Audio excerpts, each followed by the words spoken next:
Our skin is the mirror of our soul. Our skin is our largest sensory organ. Our skin needs a healthy microbiome balance. This is regulated by its pH value, which protects the skin from pathogens, cold and ultraviolet rays.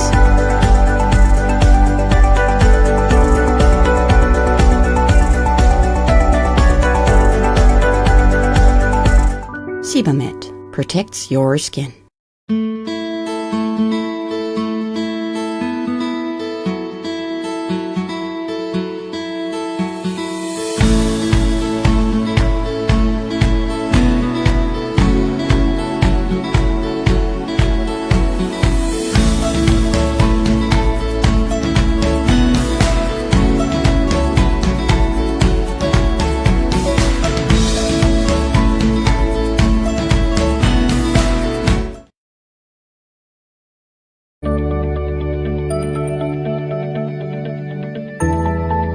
നമസ്കാരം, ഞാൻ രാജേഷ് പെരുങ്ങുഴി.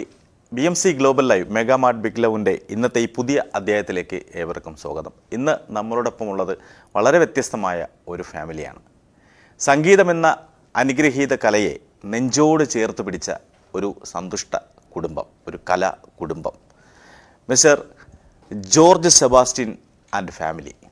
നമുക്ക് ഇന്നത്തെ ഈ എപ്പിസോഡിലേക്ക് ഈ ഫാമിലിയെ അല്ലെങ്കിൽ George Sebastian and ഫാമിലിയെ സ്വാഗതം ചെയ്യാം. നമസ്കാരം. BMC global live megamart big ലവിൻ്റെ ഈ കുഞ്ഞു ഫ്രെയിമിലേക്ക് നിങ്ങളെ ഒരിക്കൽ കൂടി സ്വാഗതം ചെയ്യുകയാണ്. ഏറ്റുമാനൂർ സ്വദേശിയാണ്, കോട്ടയം ജില്ലയിലെ ഏറ്റുമാനൂർ സ്വദേശിയാണ്. നമുക്കറിയാം, ഏറ്റുമാനൂർ എന്ന് പറയുന്നത് വളരെ പ്രസിദ്ധമായ ഒരു സ്ഥലമാണ്. അവിടെ ഒരു വളരെ പേര് കേട്ട ഒരു അമ്പലമുണ്ട് അല്ലേ? പഴയ ഒരു സിനിമാ ഗാനത്തിലൊക്കെ ഉണ്ട്, ഏഴര പൊന്നാന എന്ന് ആരംഭിക്കുന്ന മനോഹരമായ ഗാനത്തിൽ ആ സ്ഥലത്തെക്കുറിച്ചൊക്കെ പറയുന്നുണ്ട്. അപ്പോൾ ആ സ്ഥലത്ത് ജനിക്കാൻ കഴിഞ്ഞതിൽ വളരെ പവിത്രമായിട്ടുള്ള, അതായത് എനിക്ക് തോന്നുന്നു അതുകൊണ്ടൊക്കെ തന്നെ ആയിരിക്കും ഒരു കലാ കുടുംബമായിട്ട് നിങ്ങൾക്ക് മാറാൻ കഴിഞ്ഞത് എന്ന് ഞാൻ വിശ്വസിക്കുന്നു. നിങ്ങളെല്ലാവരും പാട്ടുകാരാണ്, അതാണ് ഏറ്റവും വലിയ ഒരു സ്പെഷ്യാലിറ്റി എന്ന് പറയുന്നത് അല്ലേ? ഇതിലാരാണ് യഥാർത്ഥത്തിൽ ഒരു പാട്ടുകാരൻ അല്ലെങ്കിൽ ഒരു പാട്ടുകാരി? അമ്മയും മകളുമാണ്. അങ്ങനെ ഇവരുടെ സംഗീതത്തിലൂടെ നിങ്ങൾ രണ്ടുപേരും കൂടി ആ ഒരു ഗ്രൂപ്പിലോട്ടായതാണ് അല്ലേ? അങ്ങനെ ഇപ്പോൾ എല്ലാവരും പാട്ട് പാടാൻ തുടങ്ങി. ഓക്കെ അല്ലേ? ഇവിടെ വന്നിട്ട് എത്ര വർഷമായി? 18 വർഷത്തോളമായി. എവിടെയാണ് വർക്ക് ചെയ്യുന്നത്? എന്താ? അക്കൗണ്ടൻ്റായിട്ട് വർക്ക് ചെയ്യുന്നു. പേര് ജോർജ് സെബാസ്റ്റ്യൻ, ഞാൻ പറഞ്ഞു കഴിഞ്ഞു. എന്താ മോളെ പേര്? എൽവ മരിയ ജോർജ്. എൽവ മരിയ ജോർജ്. ഓക്കെ. ഏത് ക്ലാസ്സിൽ പഠിക്കുന്ന മോള്? 6th. എവിടെയാ? ഈ വർഷം 7ൽ പോവാ. ഇന്ത്യൻ സ്കൂളാണോ അത്? ഏഷ്യൻ സ്കൂളിലാണ്. മോൻ്റെ പേരെന്താ? ഇവാൻ ജോസ് സെബാസ്റ്റ്യൻ. ഇവാൻ ജോസ് സെബാസ്റ്റ്യൻ. ഏത് ക്ലാസ്സിലാണ് മോൻ പഠിക്കുന്നത്?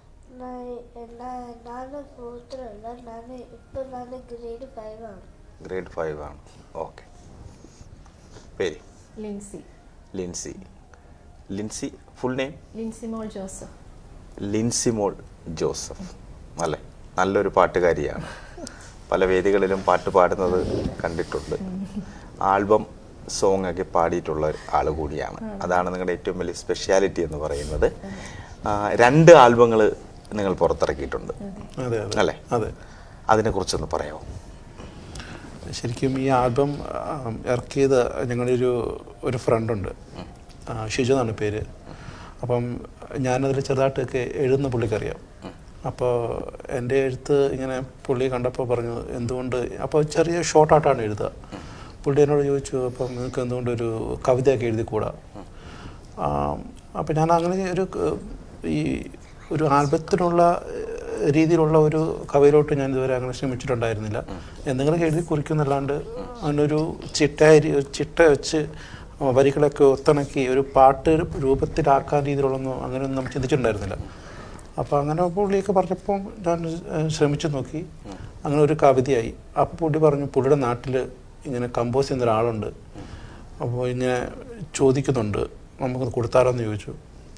അങ്ങനെ ഒരു രസത്തിൽ ഇത് അങ്ങനെ നടക്കുമെന്ന് ഉറപ്പൊന്നുമില്ല, വെറുതെ രസത്തിന് പുള്ളിക്ക് അയച്ചു കൊടുത്തു. പുള്ളി വരികൾ നന്നായെന്ന് പറഞ്ഞു. അങ്ങനെ ഒരു ചെറിയ സ്റ്റാർട്ട് അവിടുന്ന് തുടങ്ങി. അപ്പോൾ ആ വരികളിൽ ഞങ്ങൾ പുള്ളിക്ക് കൊടുത്തു. അതിന് പുള്ളി ഈണം നൽകി ഞങ്ങൾക്ക് അയച്ചു തന്നു. അതിനിങ്ങനെ നടക്കുമ്പോഴാണ് വൈഫ് പറയുന്നത്, എൻ്റെ ഒരു ട്യൂണുണ്ട്, അതിന് വരി എഴുതാമെന്ന് ചോദിച്ചു. അങ്ങനെ വൈഫ് ആ ട്യൂൺ പറഞ്ഞപ്പോൾ അതനുസരിച്ചാണ് ഞങ്ങൾ ആലംബരുടെ അമ്മ എന്ന് പറയുന്ന ആൽബത്തിൻ്റെ വരികൾ തുടങ്ങുന്നത്. ആ പാട്ടോടെ സ്റ്റാർട്ട് ചെയ്യുന്നു. അപ്പോൾ ലിൻസി പറഞ്ഞ ആ വരികൾ ഈണത്തനുസരിച്ച് ഞാൻ വരികൾ എഴുതി.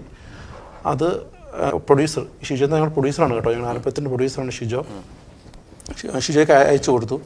അപ്പോൾ ഷിജോ പറഞ്ഞു ഇത് കൊള്ളാം, നമുക്കിത് ഒരു ആൽബമാക്കാം പറഞ്ഞു. അപ്പോൾ പിന്നെ ഞങ്ങളത് ഓർക്കസ്ട്രേഷൻ കൊടുത്തു. അപ്പോൾ ആദ്യം ട്യൂൺ ചെയ്ത ആ പാട്ട് ഞങ്ങൾ തൽക്കാലത്തേക്ക് സ്റ്റോപ്പ് ചെയ്തു. കാരണം പെൻഡിങ്ങിൽ വെച്ചു. കാരണം ആലംബരുടെ അമ്മ ഇറക്കാൻ കാരണം അതൊരു കൊന്തമാസമായിരുന്നു, മാതാവിൻ്റെ മാസമാണ്. അപ്പം അത് ഇറക്കാം എന്ന രീതിയിൽ ഞങ്ങൾ ആ പാട്ടിന് കൂടുതൽ മുൻതൂക്കം കൊടുത്തു. അങ്ങനെ ഞങ്ങൾ ആ പാട്ടിറക്കി. അത് ദേവസഹായിച്ച് എല്ലാവരും ജനഹൃദയങ്ങൾ ഏറ്റെടുത്തു. അന്ന് അത് ഇറങ്ങിക്കഴിഞ്ഞപ്പോൾ ഈ റീസെൻ്റ്ലി ലിൻസിക്ക് ഒരു പുരസ്കാരം കിട്ടുകയുണ്ടായി, KC എന്ന്. അതിൻ്റെ സംഗീതം കൊടുത്തതിനും അപ്പോൾ അവൾ പാടിയതിനും. ആ ലിൻസിയിലാണ് അതിനകത്ത് പാടിയിരിക്കുന്നത്. നമ്മൾ അതായത് January 21 ആയിരുന്നു നടന്നത്. അപ്പോൾ ജോർജ് ഡേവിഡ്സൺ എന്ന് പറയുന്ന ഒരച്ഛന്, ഡേവിഡ് സച്ചന് ഇവിടെ ഒരു അച്ഛന് തന്നെ ഒരു സ്വീകരണം കൊടുക്കുകയുണ്ടായി. അപ്പോൾ ആ ഒരു പൊതുചടങ്ങിലോട്ട് ലിൻസിനെ ക്ഷണിച്ചിരുന്നു. അപ്പോൾ ഇങ്ങനെ പറഞ്ഞത് നിങ്ങൾ ആൽബത്തിലെ പാട്ട് ഒരു പ്രയാസമായിട്ട് പാടണം എന്ന് പറഞ്ഞു. അപ്പോൾ ഞങ്ങൾ പറഞ്ഞു കുഴപ്പമില്ല, ഒരു സാധാരണ പാട്ട് പാടില്ല. പക്ഷേ ഞങ്ങൾക്കറിയില്ലായിരുന്നു പുള്ളി ഇതിനു മുന്നിൽ ഇങ്ങനെ ഒരു പുരസ്കാരങ്ങളുണ്ടെന്ന് ഞങ്ങൾക്കറിയില്ലായിരുന്നു. അപ്പോൾ സ്റ്റേജ് വെച്ച് പറയുമ്പോൾ ഞങ്ങൾ അറിയുന്നത് ഇന്നപോലെ ഞങ്ങളുടെ ആൽബത്തിന് ഇങ്ങനെ ഒരു പുരസ്കാരം ഉണ്ടെന്ന് ലിൻസി മേടിക്കണമെന്ന് വിളിച്ച് പറഞ്ഞു. അത് ഞങ്ങൾക്കൊരു അഭിമാന നിമിഷമായിരുന്നു ഞങ്ങളെ സംബന്ധിച്ചിടത്തോളം. അങ്ങനെ ഒരു നേട്ടം അതിന്നുണ്ടായി. പിന്നെ അതിനുശേഷം ഞങ്ങൾ ഇപ്പം റീസെൻ്റ്ലി ഇറക്കിയ ഇതാണ് തിരുവിലാവിൽ സ്നേഹം. Ladies and gentlemen, the pioneer of Bahrain. അങ്ങനെ അതും ഞങ്ങൾ ഇറക്കി. ഇതിപ്പോൾ റീസെൻ്റ് നല്ല രീതിയിൽ ജനങ്ങൾ ഏറ്റെടുത്തിട്ടുണ്ട്. എല്ലാവർക്കും ഇഷ്ടപ്പെട്ടു എന്ന് പറയുന്നത് ഒരുപാട് സന്തോഷമുണ്ട്. ഒരുപാട് പേര് കമൻറ്റ് ചെയ്യുന്നുണ്ട്, വിളിച്ച് ഞങ്ങളെ അതിൻ്റെ ഓരോ കാര്യങ്ങൾ അറിയിക്കുന്നുണ്ട്. വളരെ സന്തോഷം. അങ്ങനെയായിരുന്നു ഈ ആൽബത്തെ തുറക്കുമെന്ന് പറയുന്നത്. നിങ്ങളൊരു സംഗീത പാരമ്പര്യമുള്ള കുടുംബമാണോ? ഇതിൽ വീട്ടിലെ ആരെങ്കിലും നേരത്തെ പാടെ എങ്ങനെ എന്തെങ്കിലും ചെയ്യുമായിരുന്നു? എൻ്റെ വീട്ടിലെ ചേച്ചി പാടും, പിന്നെ ചാച്ചാമ്മയൊക്കെ പാട്ട് പാടും, നമുക്ക് അറിയത്തില്ല. ചേച്ചി നന്നായിട്ട് പാടും. ഇപ്പം അങ്ങനെ ഒരു പാട്ട് പാടി തന്നെ കണ്ടിട്ടില്ല. പക്ഷേ അപ്പം നമ്മൾ ഈ പ്രയർ ചെല്ലുമ്പോഴൊക്കെ അപ്പച്ചനൊക്കെ പാട്ട് പാടുള്ളൂ. അപ്പം കാര്യം അവരോട്ട് അറിയില്ല. അപ്പം അപ്പച്ചനൊക്കെ അതിൻ്റെ ഒരു ഇതുണ്ട്, ഉള്ളിലൊരു കിടപ്പുണ്ട്. അവരെ പക്ഷെ അവർ പാട്ടുകാരായിട്ടൊന്നും പറയാൻ പറ്റില്ല. പക്ഷെ നമുക്കപ്പോൾ അവരുടെ പ്രയർ ചെല്ലുമ്പോൾ പാട്ടുകൾ പാടുമ്പോൾ നമുക്കറിയാമല്ലോ അവരൊക്കെ അങ്ങനെയൊക്കെ വന്നാവാം ഞങ്ങളില്ലോ. ഇതെപ്പോഴാണ് ഇതിൽ ആരിലാണ് പാട്ടിൻ്റെ തുടക്കം? ലിൻസിയിൽ തന്നെയാണോ? എൻ്റെ ചെറുപ്പം മുതൽ ഞാൻ പള്ളി കൊയറിൽ പാടി അങ്ങനെ ഒരു പരിചയമേ ഉള്ളൂ. അല്ലാതെ ഞാൻ പാട്ട് പഠിക്കാനൊന്നും പോയിട്ടില്ല. ഇതുവരെയും പോയിട്ടില്ല? ഇല്ല. അതാണ് എൻ്റെ ഒരു ബേസ് എന്ന് പറയുന്നത്. പള്ളി കൊയറിൽ പാടിയിട്ടുണ്ട്. പിന്നെ അതിൽ നിന്നുള്ള പാട്ടിനോടുള്ള ഒരു പാഷനാണ് ശരിക്കും. ശരി. ഏതായാലും ഈ ആൽബത്തെ കുറിച്ച് നമ്മൾ ഇത്രയും പറഞ്ഞു. അപ്പോൾ ആൽബത്തിൻ്റെ 2 വരികൾ പാടിയാൽ ഞാൻ സംഗീതം കൊടുത്ത പാട്ട് തന്നെ ഫസ്റ്റ് പാടാം. തീർച്ചയായിട്ടും. ആലംബകഭയമോ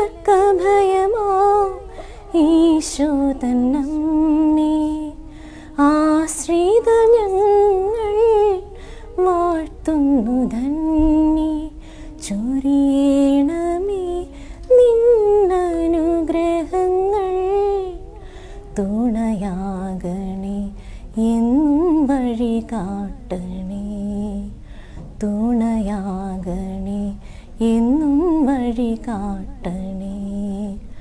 ആലംബകഭയമോ ഈശോ തന്നമ്മേ, ആശ്രിത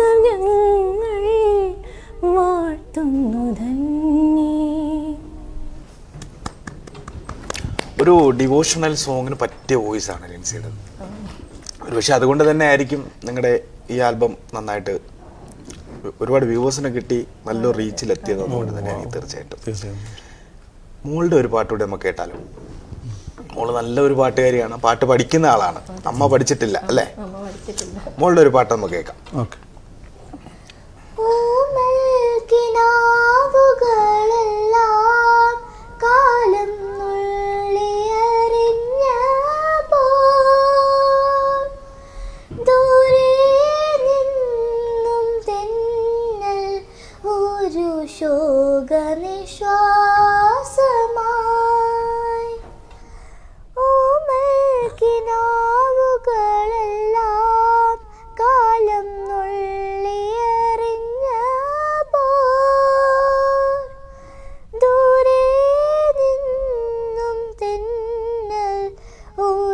ശോകനിശ്വാസമായി തളിർച്ചൂടാത്ത ജീവന്റെ ചെല്ലയിലെ രാക്കിളി പാടാത്ത യാമങ്ങളിൽ ആരോ വന്നെൻ കാതിൽ ചൊല്ലി തേങ്ങും നിന്റെ മൊഴി താനേ പൂവിട്ട മോഹം മോകം വിതുമ്പും നേരം പാടുന്നു സ്നേഹവേണയിൽ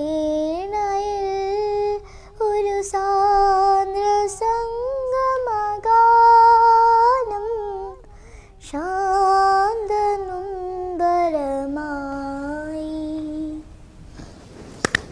എന്തൊരു ഫീലാണ് നമ്മൾ പാടുന്നത്. നല്ല വോയിസ് ആണ് കേട്ടോ. വലിയ പാട്ടുകാരികളൊക്കെ പാടുന്ന ഒരു ഇതാണ്. പിറ്റപ്പ് നന്നായിട്ടുണ്ട് കേട്ടോ.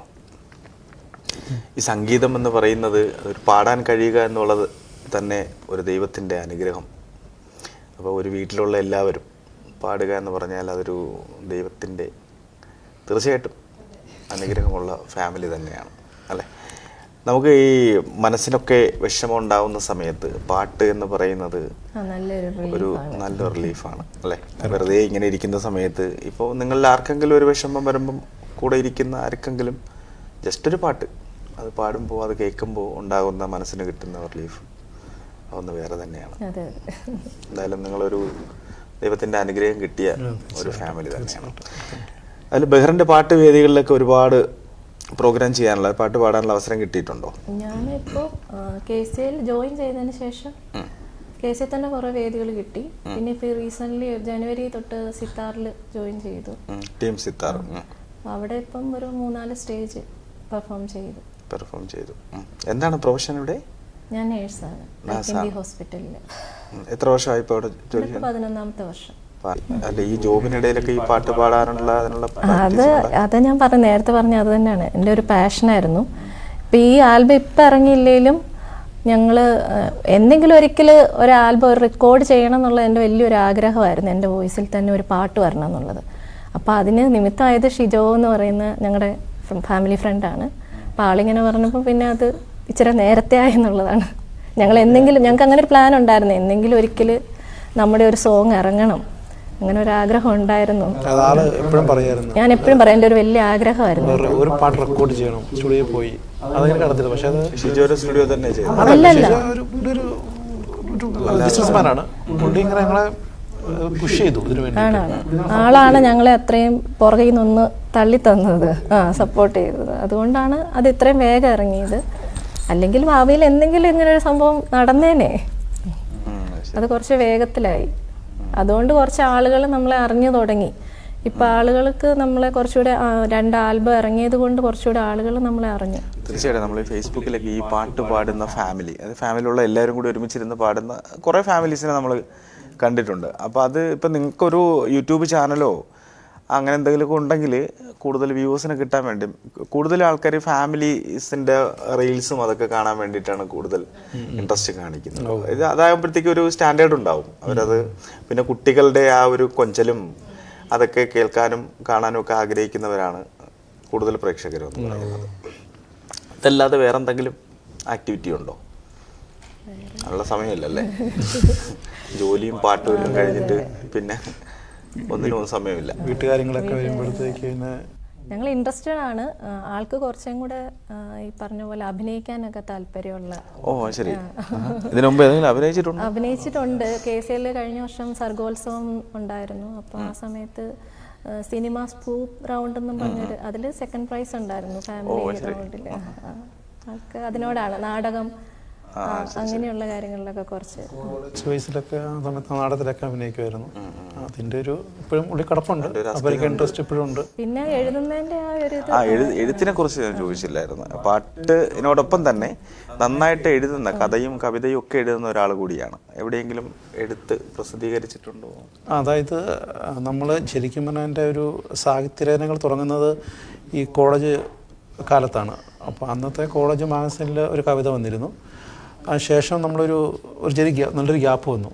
പിന്നെ ഈ പറഞ്ഞ പോലെ നമ്മുടെ മഹാമാരി കോവിഡ് വന്ന സമയത്ത് ഒരുപാട് ദുരന്തങ്ങളൊക്കെ സമ്മാനിച്ച് നമുക്ക് തന്നെങ്കിലും ഈ ഒരുപാട് പേരുടെ സാഹിത്യ രചനകളും കലാപരമായ വാസനകളൊക്കെ വളർത്തിക്കൊണ്ട് വരാൻ സഹായിച്ചൊരു കാലമായിരുന്നു കോവിഡ് കാലം. ഏറ്റവും കൂടുതൽ ടിക്ടോക്ക് വളർന്നതും അതുപോലെ തന്നെ ഫേസ്ബുക്കിലൂടെ ഒരുപാട് പേജുകളുണ്ടായി സാഹിത്യപരമായിട്ട്.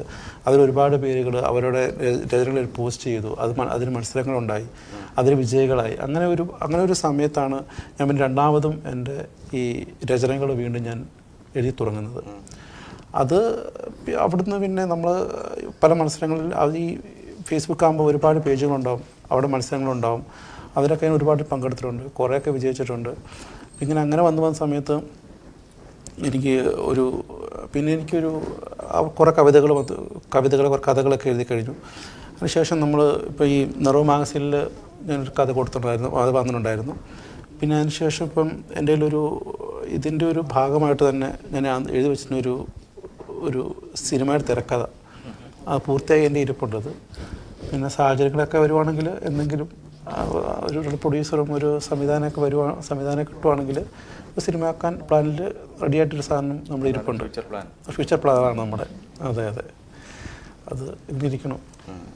പിന്നെ നമുക്ക് മോൻ്റെ ഒരു പാട്ട് കേൾക്കാം.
ഇതിൻ്റെ പ്രത്യേകത എന്ന് പറഞ്ഞാൽ നല്ല ലയിച്ചാണ് പാടുന്നത് അല്ലേ? അത് മാത്രമല്ല, നമ്മൾ സാധാരണ ഒരാളോട് ഒരു പാട്ട് പാടാൻ പറഞ്ഞാൽ അവർ ജസ്റ്റ് അതിനെ ഒന്ന് പ്രിപ്പയർ ആയിട്ടേക്കാണ്. ഇത് ഞാൻ പാടാൻ പറയുന്നില്ല, ആ സ്പോട്ടിൽ അവൻ പാടിയെന്നുള്ളതാണ്. അത് മോളും അതുപോലെ തന്നെയായിരുന്നു അല്ലേ? പറയേണ്ട താമസം ആ സ്പോട്ടിൽ പാടുകയാണ്. അങ്ങനെ തന്നെ ആയിരിക്കണം കേട്ടോ. അല്ലാതെ നമ്മൾ ആരെങ്കിലും പാടാനോ അല്ലെങ്കിൽ ഡാൻസ് ചെയ്യാനോ ഒക്കെ പറയുമ്പോൾ നോക്കട്ടെ, നമ്മളിങ്ങനെ അമാന്തിച്ച് നിൽക്കരുത്. നമ്മൾ ആ സ്പോട്ടിലായിരിക്കണം. മനസ്സിലായോ? അത് ഫ്യൂച്ചറിലും അങ്ങനെ തന്നെ ആയിരിക്കണം. അവൻ പാട്ട് പഠിക്കുന്നുണ്ടോ? നല്ല രീതിയിലെത്തും, നല്ലൊരു ലെവലിലെത്തും. കാരണം വെച്ചാൽ ഇപ്പോഴത്തന്നെ ആ ഒരു താളത്തിൽ ആ താളം ഉൾക്കൊണ്ടുകൊണ്ട് പാടാനുള്ള ഒരു കഴിവ് അവനുണ്ട്. അത് മോൾക്കുണ്ട്. അത് അച്ഛൻ്റെയും അമ്മയിൽ നിന്നും കിട്ടിയത് തന്നെ ആയിരിക്കണം. മുല്ലപ്പൂമ്പൊടി ഏറ്റുകിടക്കും കല്ലിനുമുണ്ട സൗരഭ്യം എന്ന് പറഞ്ഞതുപോലെ അതിനുള്ള കഴിവ് എന്തായാലും ഉണ്ട്. എന്തായാലും നിങ്ങൾ നല്ലൊരു ലെവലിലെത്തും തീർച്ചയായിട്ടും. ഇവിടെ വേറെ ഏതെങ്കിലും സംഘടനകളുമായിട്ട് ബന്ധപ്പെട്ട് പ്രവർത്തിക്കുന്നുണ്ടോ? തീർച്ചയായിട്ടും. ഞങ്ങളിപ്പം KCL മെമ്പറാണ്. ഞങ്ങൾ ഏകദേശം ജോലി അധികം നാളായിട്ട് ഏകദേശം ഒരു 1.5 ഇയർ നിയറായിട്ടുള്ളൂ. അപ്പം ഞങ്ങൾ ശരിക്കും പറഞ്ഞാൽ ഞങ്ങളുടെ ഇതിൻ്റെയൊക്കെ ഒരു തുടക്കമെന്ന് പറയുന്നത് വേണമെങ്കിൽ അവിടെ നിന്നാണെന്ന് പറയാം, KCL എന്ന് പറയാം. അപ്പം ഞങ്ങളവിടെ ജോലിന് ശേഷമാണ് അപ്പോൾ ലിൻസിക്കാണേലും ഒരുപാട് സ്റ്റേജുകൾ കിട്ടിയതും അതനുസരിച്ച് അവൾ കൂടുതൽ ഡെവലപ്പ് ചെയ്യാൻ പറ്റിയത് അവളുടെ ടാലൻസൊക്കെ. അങ്ങനെയാണ് ഒരുപക്ഷെ അതുകൊണ്ടൊക്കെ തന്നെ ആവാം ഈ ആൽബങ്ങൾ ഇറങ്ങിയതും. അവിടെ പാടി അത് കണ്ടിട്ടാണല്ലോ നമ്മൾ എൻ്റെ ഫ്രണ്ട് ഷിജോ ഇതൊക്കെ കാണുന്നതും. ഇങ്ങനെ അപ്പോൾ അവിടെ പാടി നമ്മൾ ഷൂട്ട് ചെയ്ത് ഞങ്ങൾ ഗ്രൂപ്പിലിടും. അപ്പോൾ അങ്ങനെ അതവർ കണ്ടു. അപ്പോൾ അങ്ങനെയൊക്കെയാണ് ഒരുപക്ഷെ ഇത് തുടക്കം വന്നത്. അപ്പോൾ അത് മാത്രമല്ല ഈ KCയെ കുറിച്ച് പറയുമ്പോഴത്തേക്ക് എല്ലാവർക്കും അറിയാം KC നമുക്ക് എന്തെങ്കിലും ഒരു സർഗാത്മക കഴിവ് ഉള്ളിലുണ്ടെങ്കിൽ അതൊക്കെ അവർ വളർത്തിയെടുക്കാൻ എപ്പോഴും സപ്പോർട്ട് ചെയ്യുന്ന ആൾക്കാരാണ്. അവിടുത്തെ ഉള്ള എക്സിക്യൂട്ടീവ് മെമ്പേഴ്സ്, അതുപോലെ തന്നെ അവിടെയുള്ള നമ്മുടെ ഫ്രണ്ട്സ്, KCയിലുള്ള എല്ലാ മെമ്പേഴ്സും. ഇപ്പം ഈ പറഞ്ഞ പോലെ ലിൻസിക്ക് അന്ന് അവിടെ ഒരു അവാർഡ് കിട്ടിയപ്പം ആ സ്റ്റേജിൽ നമ്മുടെ പ്രസിഡൻറ്റ് ജെയിംസ് സാർ ഉണ്ടായിരുന്നു. അതുപോലെ തന്നെ ജനറൽ സെക്രട്ടറി വിനു ക്രിസ്റ്റി ഉണ്ടായിരുന്നു, സേവ്ചൻ ചേട്ടൻ ഉണ്ടായിരുന്നു, ലിയോ ചേട്ടൻ, സിമി ചേച്ചി, അവരൊക്കെ ഉണ്ടായിരുന്നു. അപ്പോൾ അവരൊക്കെ ഭയങ്കര സപ്പോർട്ടാണ്. നമുക്ക് എന്തെങ്കിലും കഴിവുണ്ടെങ്കിൽ അതിൻ്റെ മാക്സിമം അവർ സപ്പോർട്ട് നമ്മളെ കൊണ്ടുവരും. ഇപ്പോൾ ഞങ്ങളുടെ ആൽബങ്ങളാണെങ്കിൽ പോലും അത് പ്രൊമോട്ട് ചെയ്യാൻ അവർ ഞങ്ങളെ ഹെൽപ്പ് ചെയ്തിട്ടുണ്ട്. അവർ പല ഗ്രൂപ്പുകൾ ഇട്ടിട്ടുണ്ട്. മെമ്പേഴ്സ് തന്നെ ഞങ്ങളെ സപ്പോർട്ട് ചെയ്തിട്ടുണ്ട് അവിടുത്തെ. അപ്പം KC ശരിക്കും ഞങ്ങൾക്കൊരു നല്ലൊരു സപ്പോർട്ടാണ് എല്ലാ കാര്യത്തിലും. BMCയെ കുറിച്ച് കൂടുതലായിട്ടൊന്നും അറിഞ്ഞിട്ടില്ല എന്ന് തോന്നുന്നു. അല്ല, BMC പറയാൻ വരുമായിരുന്നു. BMCയിൽ ഞങ്ങൾ കഴിഞ്ഞ 3 വർഷക്കാലമായിട്ട് ഒരവസരവും കിട്ടാത്ത കലാകാരന്മാർക്ക് അവസരങ്ങൾ നൽകിക്കൊണ്ട് നമ്മൾ ലൈവ് ഷോകൾ ഓരോ ദിവസവും ഓരോരോ പരിപാടികളുമായിട്ട് മുമ്പോട്ട് പോയിക്കൊണ്ട് തീർച്ചയായും അതോട്ട് വരുമായിരുന്നു. അപ്പം അവിടുന്ന് KCയിൽ നിന്ന് കിട്ടിയ ഒരു സ്റ്റാർട്ടിങ് ലിൻസിയെ കുറച്ചും കൂടെ ഈ വേൾഡ് വൈഡ് അറിയിക്കാൻ സാധിച്ചത് ഈ BMC ആണ്. കാരണം രാഗമൽഹാർ എന്ന് പറയുന്ന പ്രോഗ്രാമിൽ ലിൻസിനെ ഈ 205 എപ്പിസോഡ്, അതല്ല 205 ഇരുന്നിട്ടുണ്ടോ, 205 എപ്പിസോഡിൽ ലിൻസിയെ വിളിച്ചിട്ടുണ്ടായിരുന്നു. അത് കണ്ട് ഒരുപാട് പേര് ലിൻസിയെ വിളിച്ച് നല്ല പരിപാടി എന്ന് അറിയിച്ച ലിൻസിക്ക് അതൊരു കൂടുതൽ പ്രചോദനമായി. ആ ഒരു ലൈവ് പ്രോഗ്രാമിലൂടെ ഒരുപാട് പേര് കൂടുതൽ അറിയാൻ പറ്റി.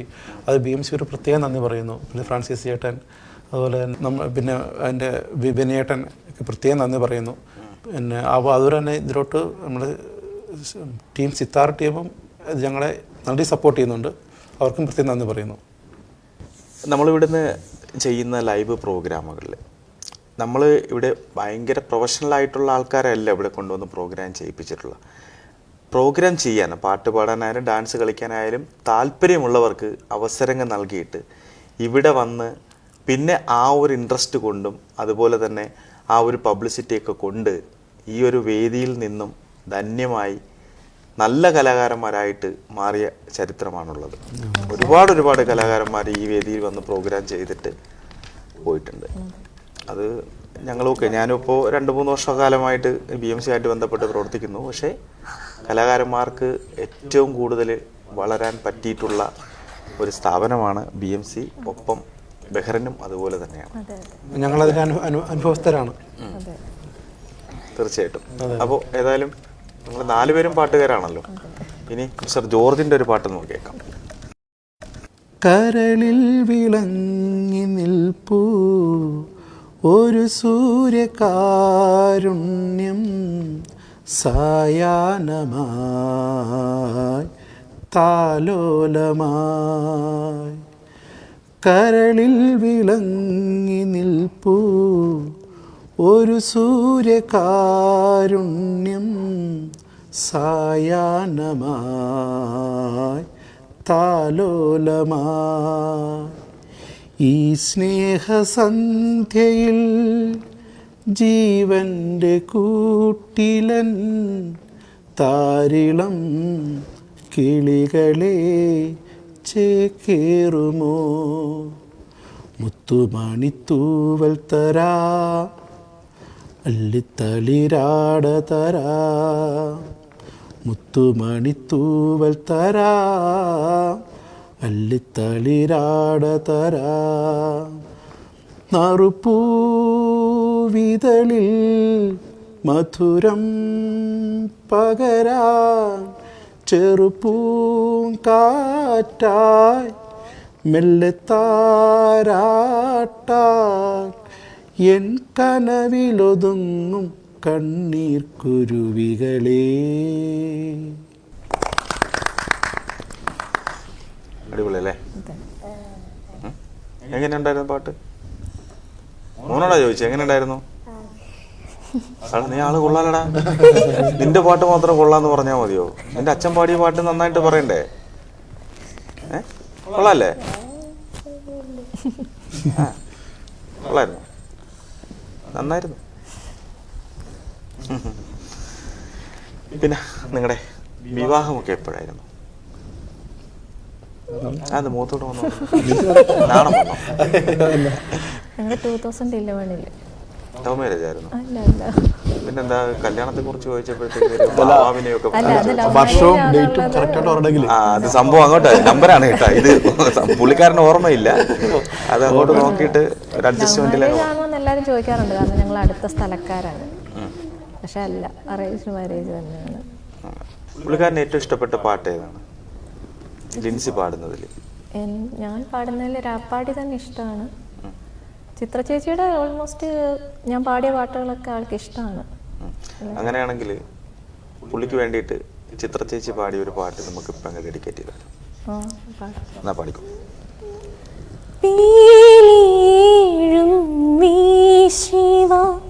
സ്വരരാഗമാ മയൂരമേ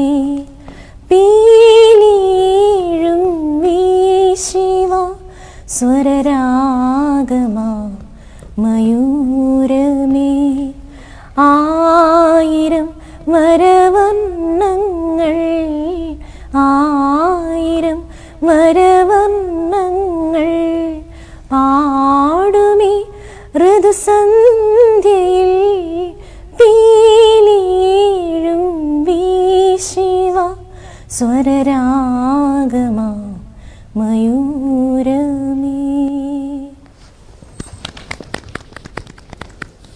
സംഗീത രംഗത്ത് ഏറ്റവും കൂടുതൽ ഇഷ്ടം ആരെയാണ്? ചിത്ര ചേച്ചി. ചിത്ര ചേച്ചിയുടെ വോയിസിനോടൊരു ചെറിയൊരു സാമ്യം തോന്നുന്നുണ്ട്. അത് ഒത്തിരി പേര് അങ്ങനെ പറഞ്ഞിട്ടുണ്ട്. അപ്പം ഇപ്പം പിന്നെ ശ്രേയാ ഘോഷൽ വന്നപ്പം അങ്ങോട്ടുകൂടെ ഒരു ചെറിയ ഇഷ്ടം തോന്നിയിട്ടുണ്ട്. എന്നാലും വേദികളിൽ പാടാറുള്ളത് ചേച്ചിയുടെ പാട്ടുകളാണ്. ആണ്. അപ്പം അത് ഇപ്പം കേട്ട് ആൾക്കാർ പറഞ്ഞു മാറ്റി പിടിക്കാൻ. അത് കേട്ട് മടുത്തിപ്പോൾ വേറെ ആൾക്കാർ പാട്ട് പഠിക്കാൻ പറഞ്ഞു. പിന്നെ ഞാൻ കൂടുതലും മെലഡീസാണ് സെലക്ട് ചെയ്യുന്നത്. അപ്പം അതും മാറ്റി ഒന്ന് ഫാസ്റ്റ് സോങ്സ് എനിക്ക് ഒരിക്കലും കംഫർട്ടായിട്ട് തോന്നാറില്ല.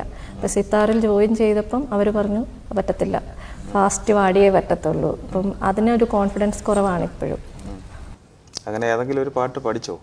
ഫാസ്റ്റ് നമ്പർ നന്ദലാല, ദും ദും ദും ഇതൊക്കെ. പക്ഷേ ദും ദും ദും ഇതുവരെ ഒന്നും സ്റ്റേജിൽ പെർഫോം ചെയ്യാൻ പറ്റിയിട്ടില്ല. നന്ദലാല ഞങ്ങൾ രണ്ടുപേരും കൂടെ പാടിയായിരുന്നു, ഞാനും മോളൂടെ. നന്ദലാല ഹേ നന്ദലാല നാടെല്ലാം കണ്ടറിയും നിന്റെ ലീല മാറിവില്ലോ നിന്റെ വർണ്ണമാല രാധിക്ക് കാതുകളിൽ രാഗമാല. നന്ദലാല ഹേ നന്ദലാല നാടെല്ലാം കണ്ടറിയും നിന്റെ ലീല മാറിവില്ലോ നിന്റെ വർണ്ണമാല രാധയ്ക്ക് കാതുകളിൽ രാഗമാല. ആരും കാണാതെത്തുന്നു രാധ ആയ പെണ്ണേ നീയൊരു മായ പയ്യനെ കറന്നു വെച്ച് പാൽക്കുടം നിറച്ചു വെച്ച് പാലാഴി തിങ്കളായി വന്ന രാധ. ഇത് നിങ്ങളെ പേഴ്സണലായിട്ടുള്ള കുറച്ച് കാര്യങ്ങൾ.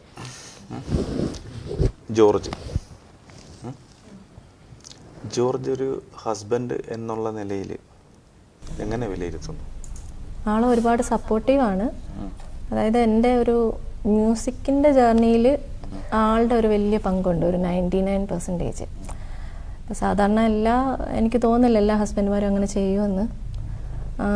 എൻ്റെ വിവാഹശേഷം, അതായത് ഞാനൊരു 10th അത് കഴിഞ്ഞ് പ്രീ ഡിഗ്രി പഠിച്ചുകൊണ്ടിരുന്ന സമയം കൊണ്ട് ഞാൻ പാട്ട് കംപ്ലീറ്റ് എൻ്റെ തീർന്നായിരുന്നു. പിന്നെ നേഴ്സിങ്ങിന് പോയതിന് ശേഷം നമുക്ക് പാടാനുള്ള വേദികളൊന്നും കിട്ടിയിട്ടില്ല. പിന്നെ ജോലി അതെല്ലാം കഴിഞ്ഞ് ഞാൻ ആളെ കല്യാണം കഴിച്ചതിന് ശേഷമാണ് പിന്നെ ഞാൻ പാട്ടിലേക്ക് വന്നത്. അപ്പം അത് അപ്പം അതിന് 100% ക്രെഡിറ്റ് അങ്ങോട്ടാണ് പോകുന്നത്. ഇപ്പോഴും അത് തന്നെ, ഇപ്പോഴും ആളുടെ ഒരു ഇതിലാണ് എന്നെ KCL ഞങ്ങൾ ജോയിൻ ചെയ്യാൻ കാരണവും. ഞാൻ സിത്താറിൽ ജോയിൻ ചെയ്തപ്പം ആൾക്കാണ് ഞാൻ കൂടുതൽ വേദികൾ പാടണമെന്ന് ആഗ്രഹം. പിന്നെ എനിക്ക് ചെറിയൊരു സ്റ്റേജ് ഫിയർ ഒക്കെ ഉണ്ട്, അപ്പോൾ അതെല്ലാം മാറ്റണം. പിന്നെ മറ്റുള്ളവരോട് സംസാരിക്കുന്ന അങ്ങനത്തെ കുറച്ച് കാര്യങ്ങളിൽ എനിക്ക് വ്യത്യാസം വരുത്താൻ വേണ്ടിയാണ് ഇങ്ങനെയുള്ള ഒരു. അതുകൊണ്ട് ആളൊത്തിരി അങ്ങനെയല്ല, കരിയർ രീതിയിൽ ഭയങ്കര സപ്പോർട്ടീവാണ്. ഷോർട്ട് ടെമ്പേർഡ് ആണ്.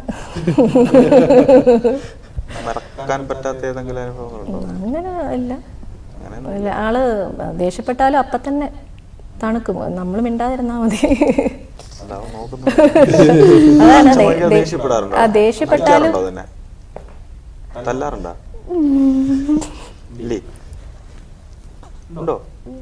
എന്തിനാ തല്ലുന്നത്? അത് പറഞ്ഞാൽ കേൾക്കത്തില്ലാത്തതിനൊക്കെ തന്നെ. അതിനാണോ നിങ്ങൾ രണ്ടാളും തല്ലോടിക്കാറുണ്ടോ?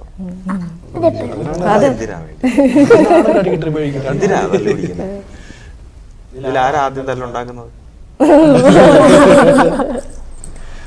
എന്തിനു വേണ്ടിയാ ഉണ്ടാക്കുന്നത്?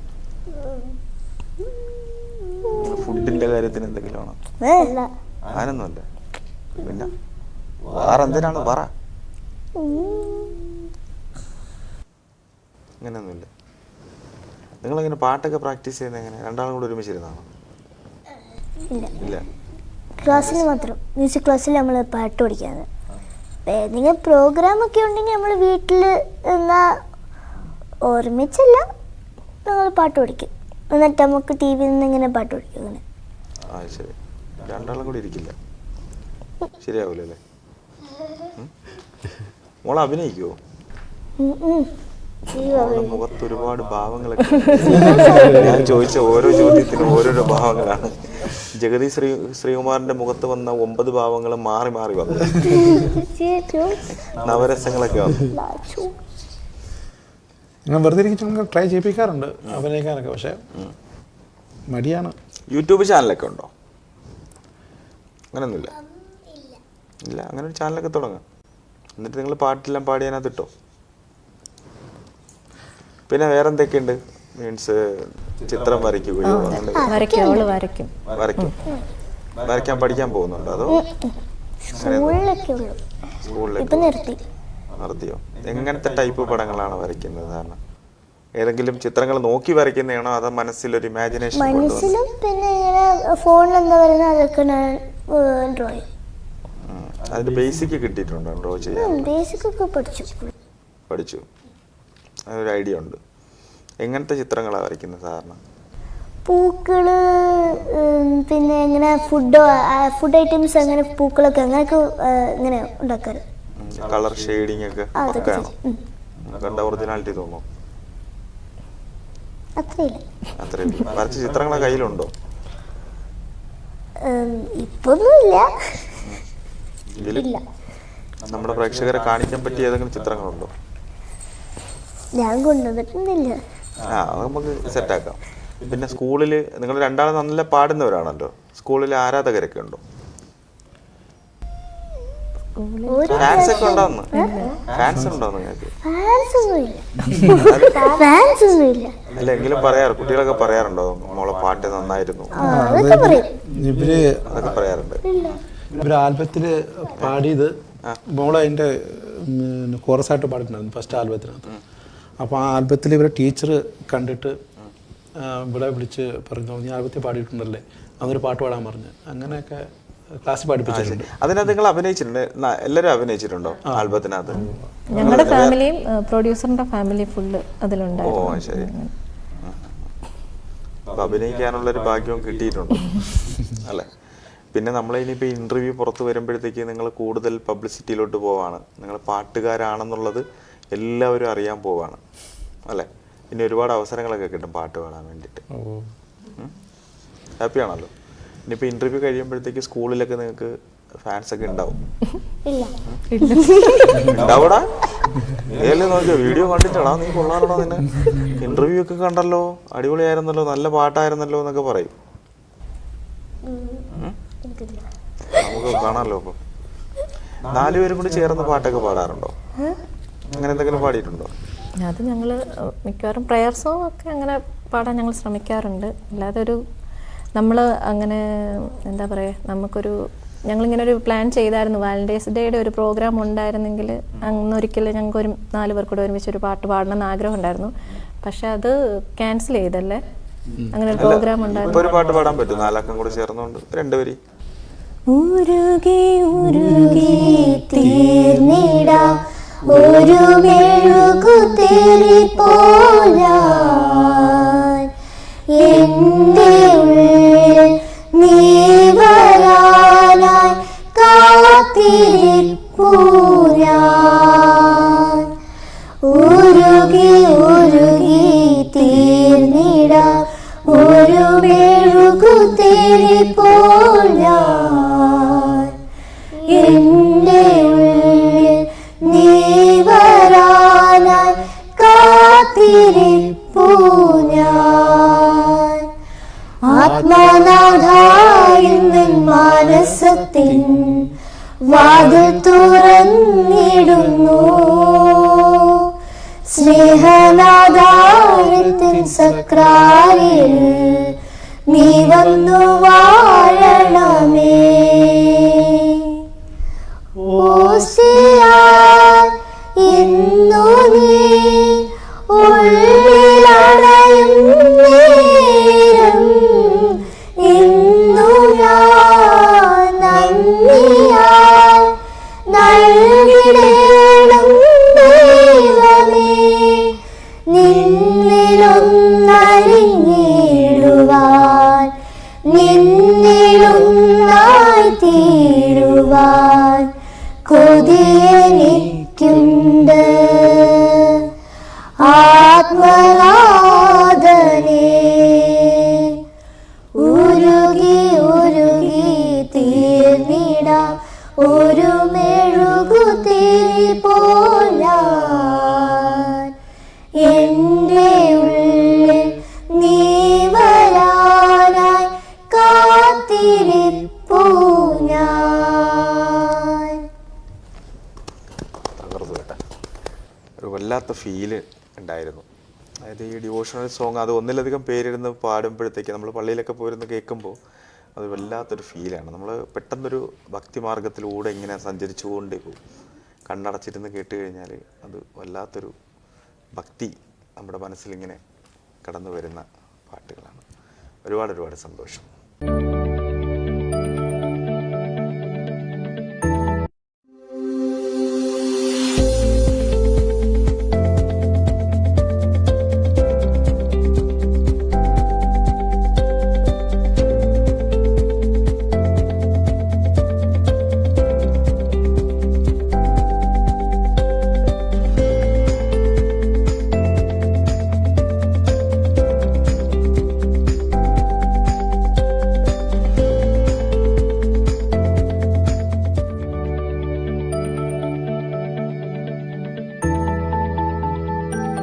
കുക്കിങ്ങും കാര്യങ്ങളൊക്കെ എങ്ങനെയാണ്? ഇതിലാരാ കുക്ക് ചെയ്യാറുള്ളത്? ഹെൽപ്പിങ് ഞാനുണ്ട്. എങ്ങനെ കഴിച്ചിട്ടാണ്? ഹെൽപ്പ് ചെയ്ത് കഴിക്കുന്നതൊക്കെ ഹെൽപ്പ് ചെയ്യും. പിന്നെ കഴിക്കാനൊക്കെ ഹെൽപ്പ് ചെയ്യും. എന്താണ് ഇഷ്ടമുള്ളത് കൂടുതൽ ഫുഡ്? ബിരിയാണി. ബിരിയാണി ഇഷ്ടാ. മമ്മി ഉണ്ടാക്കി തന്നാലേ മേടിച്ച് കഴിക്കാറ്. അല്ല, ബിരിയാണി ഉണ്ടാക്കും. പിന്നെന്താ പപ്പ ഉണ്ടാക്കുന്ന എന്താണ് ഇഷ്ടം? പപ്പ ഉണ്ടാക്കത്തില്ല. ഒന്നും ഉണ്ടാക്കത്തില്ല. ഒരു ചിക്കൻ കറി പോലും ഇതുവരെ പരീക്ഷിച്ചില്ല എന്ന് പറഞ്ഞാൽ വിശ്വസിക്കാൻ പറ്റില്ല. ഇല്ല, ഒരു ഉപ്പുമാവ് ഒന്നുമില്ല. ഇതിലാരാ നന്നായിട്ട് ഫുഡ് കഴിക്കുന്നത്? പപ്പ ഒന്നും ഉണ്ടാക്കത്തുമില്ല, കഴിക്കുകയും ചെയ്യൂല്ലേ. അങ്ങോട്ട് സിനിമ ഇഷ്ടമാണോ? സിനിമ ഭയങ്കര, ഞങ്ങൾ എല്ലാരും ഭയങ്കര സിനിമ ഭയങ്കര ഇഷ്ടമാണ്. ഇപ്പൊ ലാസ്റ്റ് കണ്ട സിനിമ ഏതാ? ഞങ്ങൾ ഇന്നലെ പൊന്മാൻ കണ്ടു. ആള് കണ്ടിട്ടില്ല. തിയേറ്ററിൽ പോയി കണ്ട സിനിമ ഏതാണ് ലാസ്റ്റ് എല്ലാം കൂടെ പോയി കണ്ടത്? തിയേറ്ററിൽ ലാസ്റ്റ് പോയി കണ്ടത് നമ്മൾ നാട്ടിൽ പോയപ്പോഴാ. ആവേശം. മോനെ, നിങ്ങൾ 4 ആളും കൂടെ ഇത് സിനിമ കണ്ടുകൊണ്ടിരുന്നപ്പോഴേ സിനിമ കണ്ടോണ്ടിരുന്നു ഉറങ്ങിയതായിരുന്നു. ആ ഇത് ഉറങ്ങിയായിരുന്നു? പപ്പ ഉറങ്ങിയില്ല? ഇല്ല. പക്ഷേ പപ്പയൊക്കെ ആവേശം കണ്ട ആവേശത്തോടു കൂടി ഇരുന്ന് കണ്ടോണ്ടിരിക്കുകയായിരുന്നു. പക്ഷെ മോൻ ഉറങ്ങിപ്പോയി അല്ലേ? എന്താ ഉറങ്ങിയത്? അവന്റെ ബെഡ് ടൈമില് അവന് കറക്റ്റ് സമയം 11 o'clock. അങ്ങനെ അതുകൊണ്ടാണോ? അല്ല സിനിമ ഇഷ്ടപ്പെടാത്ത. പിന്നെ എന്താ നടന്നാലും നടക്കത്തില്ല, അപ്പൊ കിടക്കും. പിന്നെ ലിൻസി, പുള്ളിക്കാരനിൽ ഇഷ്ടമില്ലാത്ത എന്തെങ്കിലും കാര്യങ്ങളുണ്ടോ? അത് തന്നെ ദേഷ്യം. ദേഷ്യം അത് മാത്രമേ ഉള്ളൂ? അതെപ്പോഴെങ്കിലും മുഖത്ത് നോക്കി പറഞ്ഞിട്ടുണ്ടോ? അറിയാം, ആൾക്കറിയാം. അല്ലാതെ വേറൊന്നുമില്ല. ദേഷ്യം അത് ഭയങ്കര പെട്ടെന്ന് ചൂടാവും, അന്നേരം എന്തെങ്കിലുമൊക്കെ പറയും, അത് നമ്മളെ വേദനിപ്പിക്കും. അതൊരു പിന്നെ ഒന്നും മനസ്സിൽ വെക്കാറ് ഇല്ല. അതപ്പം തന്നെ തണുക്കും, പെട്ടെന്ന് തന്നെ അത് മാറും പുള്ളിയുടെ മനസ്സിൽ നിന്ന്. അവരൊറ്റ കാര്യം മാത്രമേ ഉള്ളൂ. അത് ഓക്കെ ജോർജ്, അത് പ്രത്യേകം ശ്രദ്ധ, അത് തുറന്ന് ഏറ്റു പറഞ്ഞിരിക്കുകയാണ്.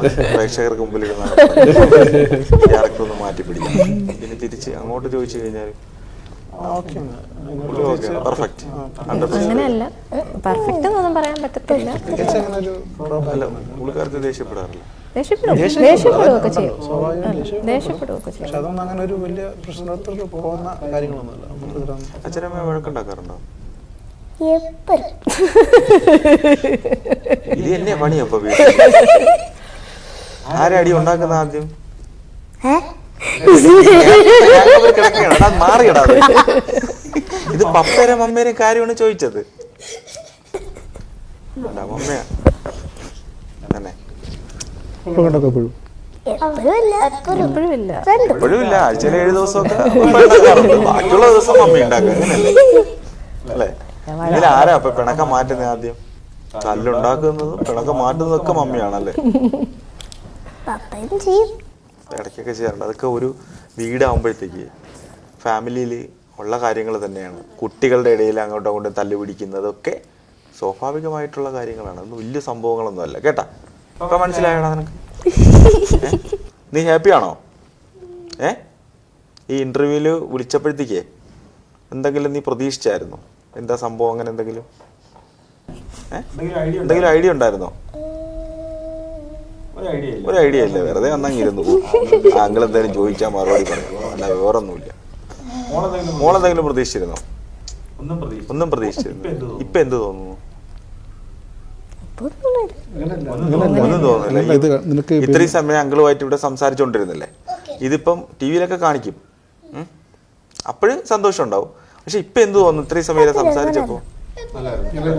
നല്ല എക്സ്പീരിയൻസ് ആയിരുന്നു. ഞങ്ങൾ കുറച്ച് ടെൻഷൻ അടിച്ചാ വന്നത്. നമുക്ക് ഇന്റർവ്യൂ ഫസ്റ്റ് ടൈമാണ്, അതപ്പം അതിൻ്റെ ടെൻഷൻ ഉണ്ടായിരുന്നു. പക്ഷെ ഞങ്ങളെ ശരിക്കും നല്ല കൂളാക്കിയാണ് അവിടെ ഇരുത്തിയേക്കുന്നത്. അങ്ങനെ പറയുന്നത് ആദ്യം ഭയങ്കര ടെൻഷനിലൊക്കെ വന്നിട്ട് നമ്മൾ സംസാരിച്ച് തുടങ്ങുമ്പോഴത്തേക്ക് പ്രതീക്ഷിക്കുന്ന പോലെ അങ്ങനത്തെ ഈ ചോദ്യോത്തര പരിപാടിയൊന്നുമല്ല. നമ്മൾ കാഷ്വലായിട്ടിരുന്ന് സംസാരിക്കുന്നു, ഒരു ഇൻട്രാക്ഷൻ മാത്രമേ ഉള്ളൂ. അത് തന്നെയാണ് നമ്മുടെ ഏറ്റവും വലിയ വിജയം എന്ന് പറയുന്നത്. അപ്പോൾ വളരെ സന്തോഷം. നിങ്ങളുടെ പാട്ട് എന്നും നിങ്ങൾക്ക് ഉയർത്തിപ്പിടിച്ചുകൊണ്ട് നല്ല ഒരു ലെവലിലെത്താൻ കഴിയട്ടെ എന്ന് ആശംസിക്കുന്നു. നേരത്തെ പുള്ളി പറഞ്ഞതുപോലെ ഒരു തിരക്കഥ കയ്യിലുണ്ടെന്ന് പറഞ്ഞു. അപ്പോൾ ആ തിരക്കഥ പുറം ലോകം കാണട്ടെ എന്ന് ആശംസിക്കുകയാണ്.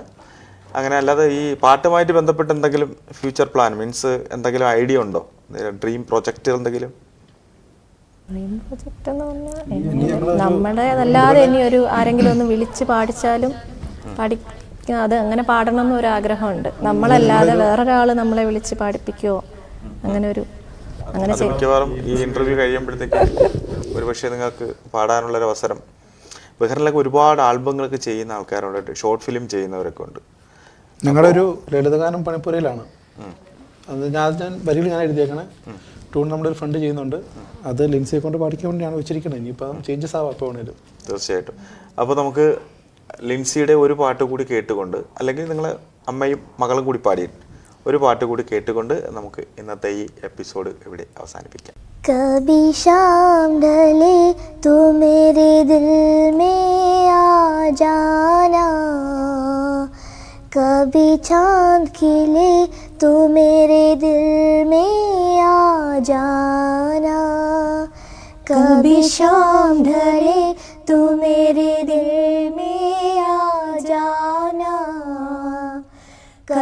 चांद खिले तू मेरे दिल में आ जाना, मगर आना इस तरह तुम कि यहाँ से फिर न जाना, कभी शाम ढले तू मेरे दिल में आ जाना, कभी चांद खिले तू मेरे दिल में आ जाना. അപ്പോൾ നമ്മുടെ ഇന്നത്തെ ഈ ഇൻ്റർവ്യൂവിൽ ഏറ്റവും കൂടുതൽ നമ്മൾ പ്രാധാന്യം കൊടുത്തത് പാട്ടിന് തന്നെയായിരുന്നു.